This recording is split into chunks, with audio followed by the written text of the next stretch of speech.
경상북도 예천군 지보면 대종리라고 하는 곳에 한대마을이라는 마을이 있답니다. 여기에는 말 무덤이 있다고 하는데 우리가 타고 다니는 말 말고 우리가 말하는 말, 즉 언총이라고 합니다. 이 무덤은 오랫동안 방치되었다가 1990년에 비석을 세우면서 그 존재가 세상에 알려졌습니다. 50년 전쯤만 해도 여기에서 제사를 지냈다고 하는데 한대 마을 사람들이 이 무덤의 존재를 아주 소중히 여긴 듯합니다. 그러면서 말싸움이 얼마나 치열했으면 말 무덤이 생겨났을까 하는 생각도 듭니다. 이 마을에는 김영 김씨, 김액 김씨, 진주 유씨, 밀양박 씨, 인천 최씨, 경주 최씨, 이 조그마한 동네에 이런 사람이 살았는데 문중간에 싸움이 엄청나게 많아져 있었답니다. 그런데 이 마을에 이 문중 간에 서로 간에 원망과 불평과 욕과 너무 많은 싸움을 해서 이것을 어떻게 처리할까 고민을 하던 중에 어떤 사람이 그 마을을 지나다가 보니까 그 마을에 있는 산이 주둥개 산이라고 해서, 그러니까 개의 주둥이 같은 모양을 하고 있어서 이 마을에 개가 짖듯이 많은 사람들이 말로써 싸우게 되더라. 어떻게 하면 되겠냐? 그래서 이 주둥개 산에 사람들이 모여서 큰 구덩이를 파고 사람들에게 사발을, 자기 집에서 사발 있죠? 사기로 만들어 놓은 그릇을 하나씩 가져와서 그 그릇에 대고 비방과 욕설, 서로에게 지녔던 원망과 미움의 마음을 이 사발에 모두 뱉으라라고 한 뒤에 그것을 다 묻었다는 거예요. 이게 집집마다 사람들이 사발 하나씩을 가져와서 거기에다가 자기가 이제까지 했던 욕을 막 하는 거지. 이런 18, 이런 시베리안, 이런 욕을 잔뜩 하고 원망했던 말들을 다 뱉은 다음에 그것을 그냥 구덩이를 파고 다 묻고 이렇게 무덤을 만들었다는 겁니다.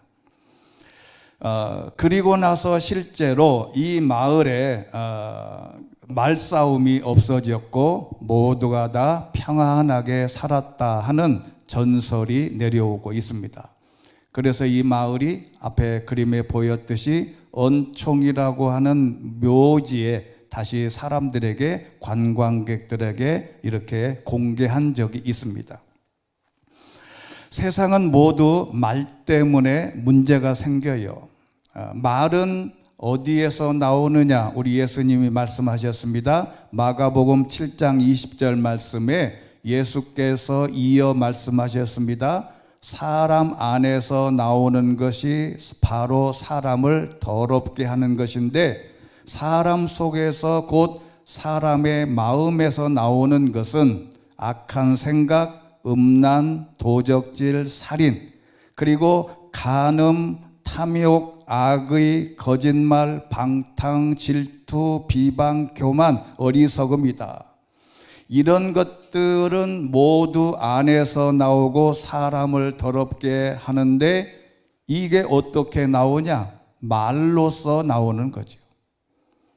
사람의 마음에 거짓말이 있고 질투가 있고 비방과 악의에 찬 여러 가지가 가득 차 있는데 가만히 있으면 아무도 눈치를 못 채요. 근데 이게 뭘로 나오느냐? 말하는 순간에 나온다는 거죠. 그래서 모든 것들이 말을 통해서 나오는데 이게 바로 인류 역사의 큰 획을 긋는 사건이 오늘의 본문입니다. 언어의 개념을 이야기할 때 가장 먼저 떠오르는 것이 오늘의 본문인데 인류의 처음에는 단일 언어를 쓰고 있었답니다. 오늘 창세기 11장 1절에 보면 그 당시에 모든 언어는 하나였다. 지금은 히브리어, 영어, 독일어, 프랑스어, 스페인어, 중국어 그 많은 언어가 수백 개가 있는데 그 당시에는 언어가 딱 하나였다. 특히 언어가 혼란하고 대화가 안 되고 소통이 안 되면 이제 엄청난 일이 비극의 시작이 되는데, 바벨탑 사건에서 흩어졌던 언어가 통일되는 것은 언제 통일되냐면 예수님이 부활하셔서 승천하신 다음에 마가의 다락방에 120명의 성도가 모여 성령을 체험할 때 그때 언어가 하나로 통일이 됩니다. 즉, 이 말이 무슨 얘기냐면 이 바벨이라고 하는 단어는 혼란이라는 뜻인데 우리가 잘 아는 바벨론이라는 이름의 어원이에요. 근데 여기가 유브라데라고 하는 지역인데 유프라테스입니다. 이 지역에 이 사람들이 이런 바벨탑을 쌓기 시작을 했어요. 자, 그런데 우리가 성경을 잘 읽다 보면 참 안타까운 게 뭐냐면 바벨탑을 쌓았던 사람들이 언어가 하나였을 때 소통을 했는데 그 소통이 무엇을 위한 소통이냐? 이것은 악을 위한 소통이었다는 것이에요. 자, 이게 성경을 읽다 보면 너무 마음이 아픈 적이 많은데 말이 통하면 선을 도모하는 것보다 악을 도모하는 게 더 많을 수도 있다. 여러분, 이게 얼마나 희한한 일입니까? 서로가 말이 통하면 선하고 좋은 일, 하나님의 영광을 위해서, 하나님의 뜻을 위해서 우리가 마음을 모으는 게 아니라 말이 통하면 하나님을 대적하는 언어로 바뀐다는 거예요. 언어는 통합의 힘인데 분열의 힘인 언어가 엄청난 힘을 갖고 있다는 것을 오늘 하나님이 보여주시는데, 사람이 말이 통하니까 이렇게 탑을 쌓아서 우리가 하늘까지 올라가자. 그래서 하나님이 내려와서 봤더니 너무 교만해서 하나님의 지경에 오르려고 악을 도모했는데 하나님이 기분 나빠서 언어를 확 흩어지게 했다. 못 알아듣게 했다는 거죠. 가정이든지 교회든지 어느 공동체든지 말이 안 통하면 거기가 지옥입니다. 우리가 같은 한국어를 써도 오해를 할 수 있고 혼란스러운 말들이 너무 많아요. 그러니까 언어는 공동체를 형성하며 언어가 혼동되거나 오염되면 또는 오용되면 분열과 혼란을 초래할 수 있다. 그래서 좋은 결과를 가져올 수 있는 소통, 커뮤니케이션이 중요한데 이 모든 인류 역사의 모든 커뮤니케이션, 소통은 뭘로 하냐면 말로 하는데 첫 번째 말이 통할 때 한 일이 뭐냐? 하나님을 대적하는 일을 했다. 자, 그러면 우리는 하나님의 역사로 성령의 은혜를 받은 사람들은 언어가 하나로 통일될 때 무엇을 해야 되느냐면 하나님께 영광을 돌릴 수 있는 하나님의 뜻을 발견하는 데 사용하면 좋겠다. 자, 그래서 제가 성경에 설명된 10가지 대화 방법을 성경을 읽다가 연구해서 찾아냈습니다. 그러니까 성경에서 말하는 10가지 대화 방법이 있어요. 첫 번째는 말에도 소금 간을 해라. 이게 골로새서 4장 6절에 있어요. 여러분은 언제나 소금으로 맛을 내는 것 같이 은혜롭게 말하십시오. 그러면 여러분은 각 사람에게 어떻게 말할 것인지 알게 될 것입니다. 말에 간을 해라. 소금으로 모든 음식에 간을 소금으로 하지 않습니까? 그런 것처럼 말에도 소금을 쳐라. 여기에 소금은 뭐냐면 지혜와 분별을 상징하는 겁니다. 말을 할 때 소금으로 맛을 낸다는 말은 사람들이 말을 할 때 사력 있고 친절하고 통찰력으로 가득 차 있어야 함을 의미하는데, 이게 무슨 말이냐면 내가 말을 한 다음에 벌어지는 상황을 지혜롭게 판단하고 분별해서 말하라는 것이죠. 그러니까 내가 지금 말했는데 말하고 나서 그 다음에 벌어질 상황을 잘 고민해봐라. 내가 이 말을 하고 나서는 어떤 현상이 벌어질지를 상상하고 말해봐라. 소금 비유는 그리스도인들이 진리를 보존하고 대화를 풍성하게 하고 의미를 깊이 생각을 해서 말에도 소금 간을 잘해서 사람들이 들을 때 맛있게 들어라. 그 말을 들을 때 음식을 먹을 때처럼 맛있게 들릴 수 있도록 말에도 소금 간을 해라. 그 다음에 두 번째는 험담과 비방을 피해라. 잠언 11장 13절, 소문을 퍼뜨리는 사람은 남의 비밀을 드러내고 믿을 만한 사람은 그 일을 감춰둔다. 소문을 퍼뜨리는 사람, 남의 비밀을 말하는 것. 여러분, 남의 비밀을 말하는 게 얼마나 재미있는지 몰라요. 나만 아는 비밀을 누군가에게 말할 때는 희열을 느낀다니까. 나만 알고 있는 내용을 누구한테 얘기할 때 사람들이 반응하는 걸 보면 내가 아주 몸둘 바를 모를 만큼 기분이 좋아요. 레위기 19장 16절에 있는 말씀 보면 너는 내 백성들 가운데 험담하며 돌아다니지 말고 내 이웃의 목숨을 위태롭게 하지 마라. 한 공동체에 험담하고 돌아다니는 사람 하나만 있어도 그 공동체는 쑥대밭이 됩니다.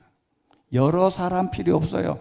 한 사람이 온 교인들을 만나면서 험담하고 돌아다니기 시작하면 수습하기가 힘들어요. 가정도 교회도 모두가 다 쑥대밭이 되는 겁니다.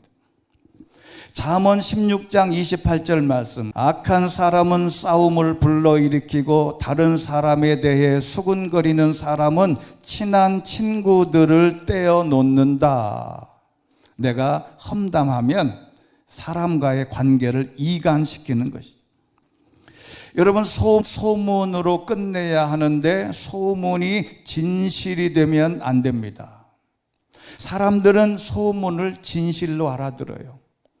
소문은 소문으로 끝내지 않고 비밀은 지켜주고 소문을 내 입에서 딱 멈추는 게 너무너무 힘들고 중요하다. 나는 이 말을 내뱉고 싶은 마음이 얼마나 강한지 몰라요. 그런데 그 말을 하지 않고 참고 비밀을 지켜주면 놀라운 일이 일어납니다.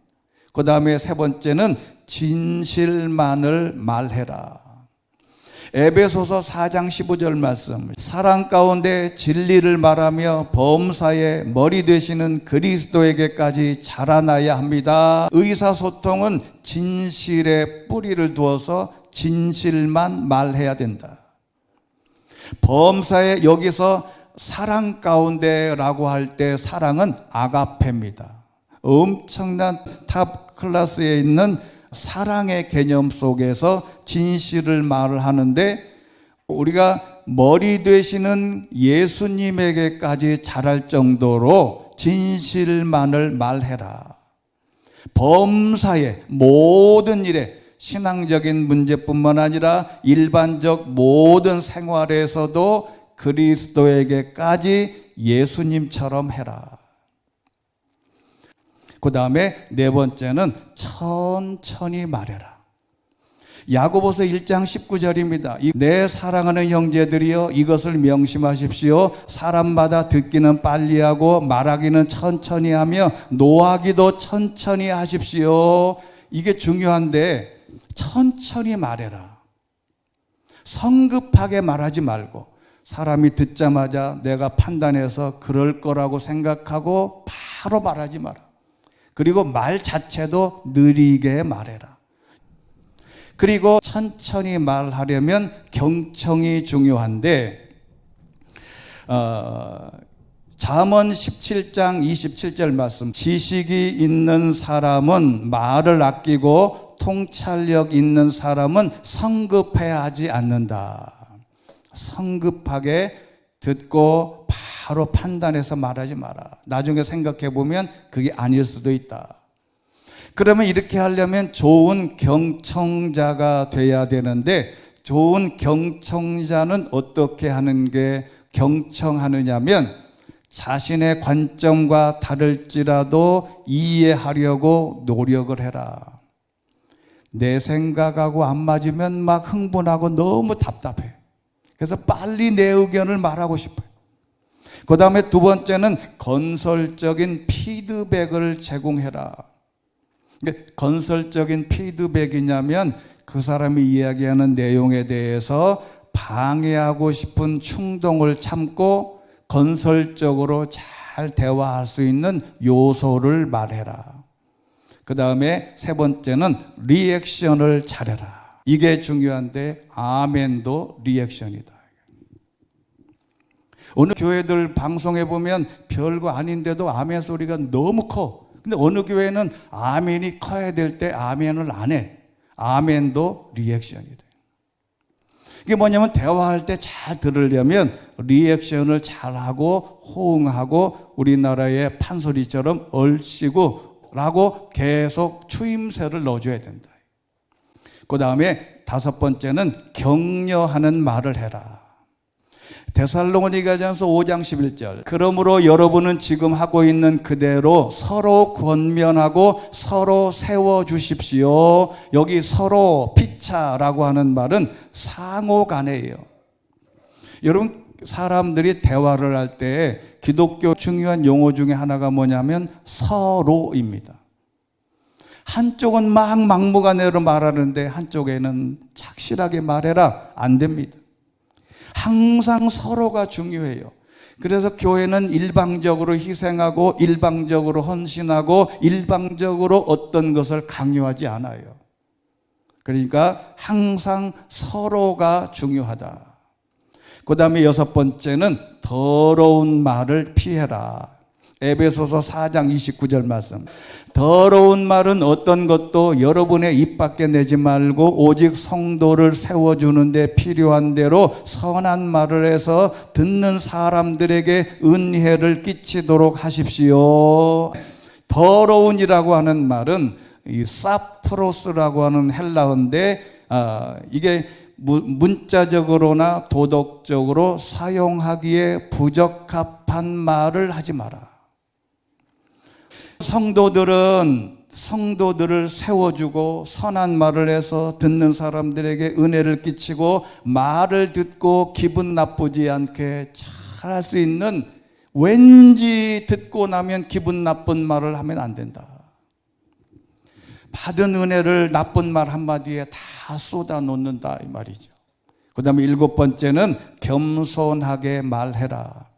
잠언 3장 7절 말씀, 스스로 지혜롭다 생각하지 말고 여호와를 두려워하며 섬기고 악에서 떠나거라. 스스로 지혜롭다고 생각하지 말라. 이 말은 내 생각이 최고다 이런 말 생각하지 마라.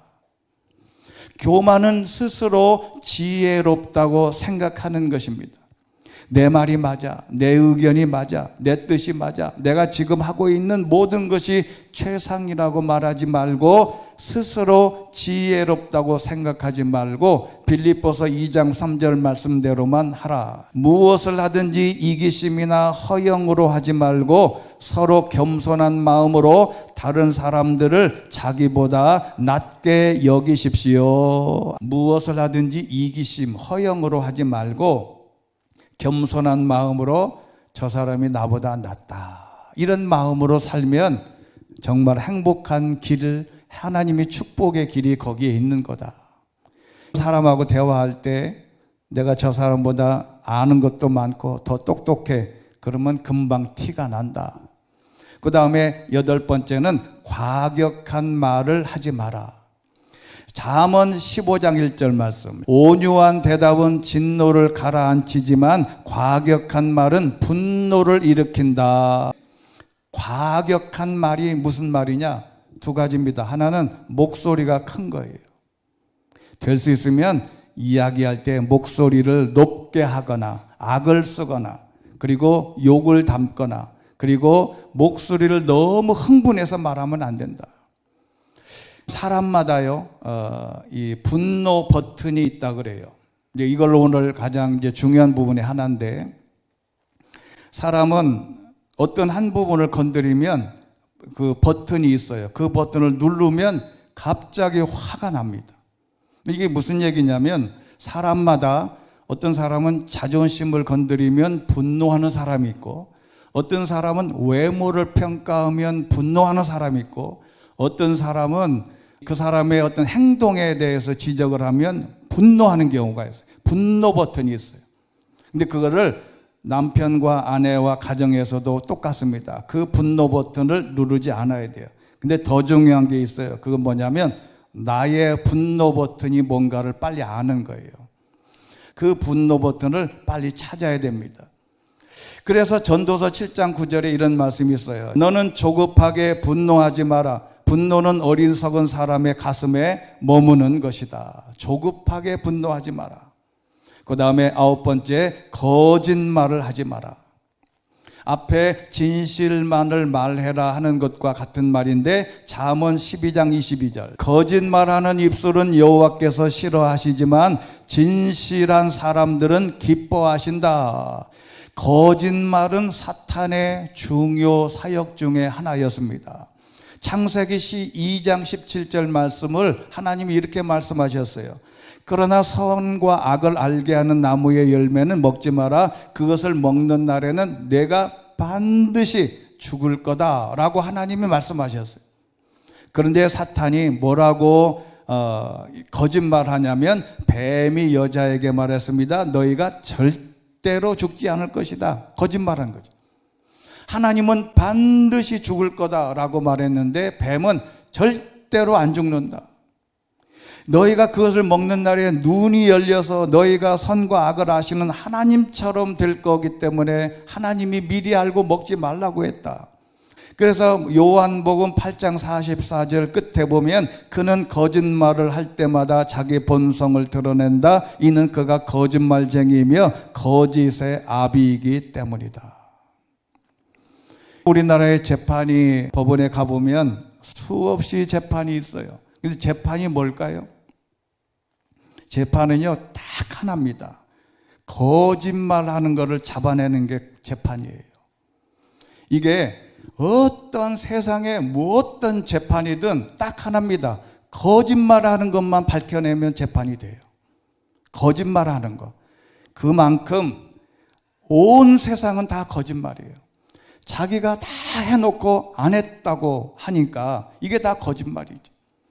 우리나라의 범죄가 제일 많은 게 뭐냐면 사기입니다. 사기가 뭐냐면 거짓말이에요.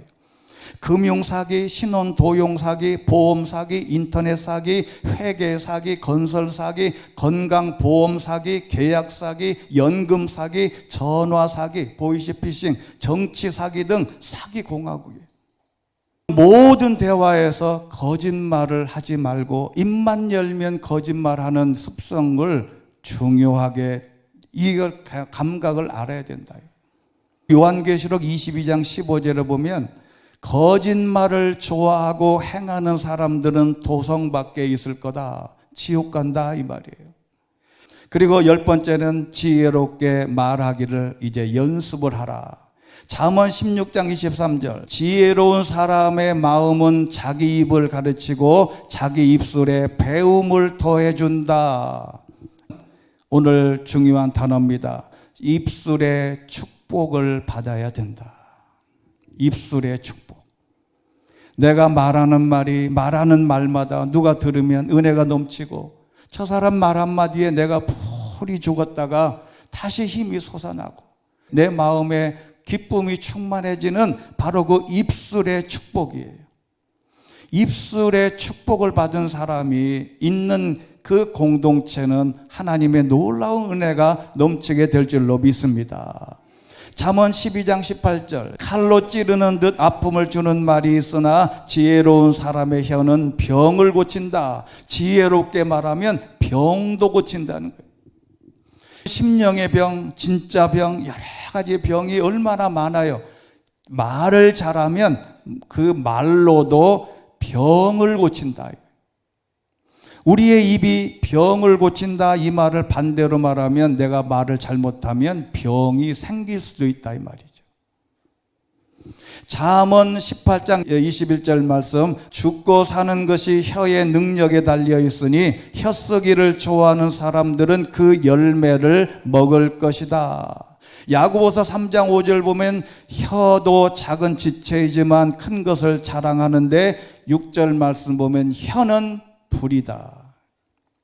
근데 여기 불이라는 말이 제가 성경의 원어를 연구하다 보니까 기가 막힌 뜻이 있어요. 이게 불이라고 하는 원어의 뜻은 뭐냐면 본래 특히 번개를 말하는 번개.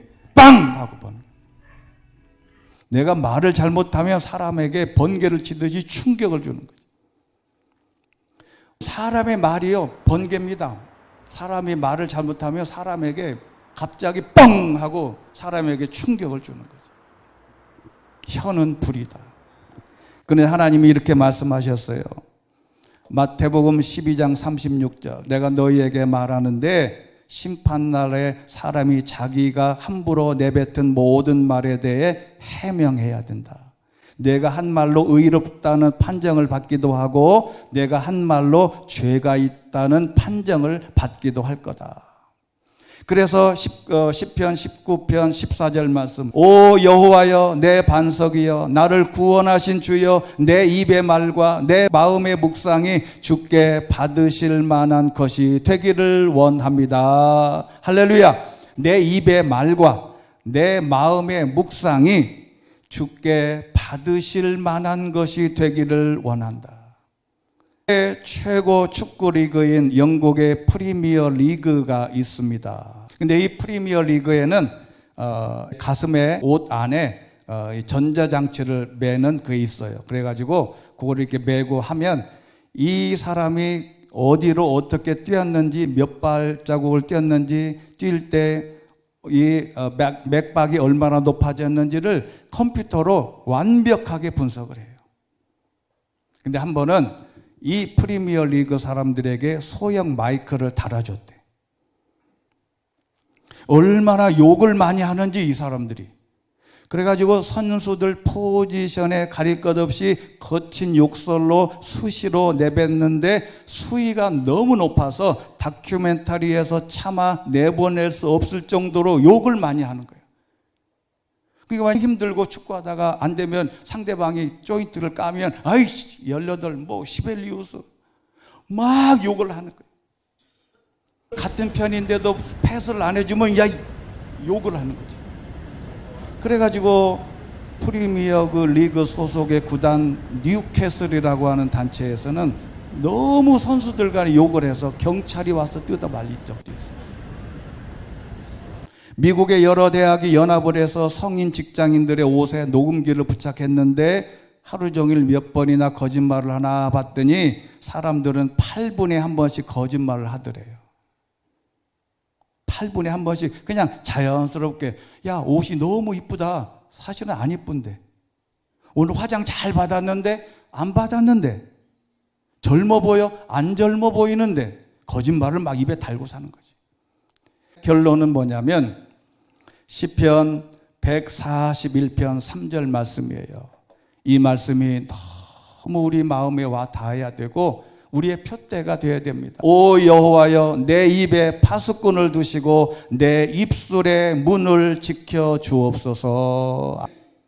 이 문만 잘 지키면 어디든지 행복해지는데 그게 뭐냐면 입술의 축복을 받아야 된다. 우리 가정에 재물에 질병에 모든 축복도 중요하지만 가장 큰 축복이 뭐냐면 입술의 축복입니다. 이 입술의 축복을 잘 받으면 자녀도 잘 자라고 그가 어느 곳을 가든지 하나님께 축복의 문을 여는 도구가 될 줄로 믿습니다. 무엇보다도 오늘 이 입술의 축복을 받게 되시기를 주의 이름으로 축원합니다. 자비로우신 하나님 아버지, 하나님이 주신 소통의 언어, 말을 주셨는데 이 말을 하나님의 말씀대로 잘 사용할 수 있도록 우리에게도 입술에 파수꾼을 세워주시고 입술을 축복하여 주시옵소서. 내 입술에 파수꾼을 세워주셔서 해야 할 말, 하지 말아야 할 말 구분하는 지혜를 주시고 복되고 형통한 삶, 내 말을 듣는 모든 사람들이 은혜 받는 축복의 입술이 되게 하여 주시옵소서. 예수 그리스도 이름으로 기도드리옵나이다. 아멘.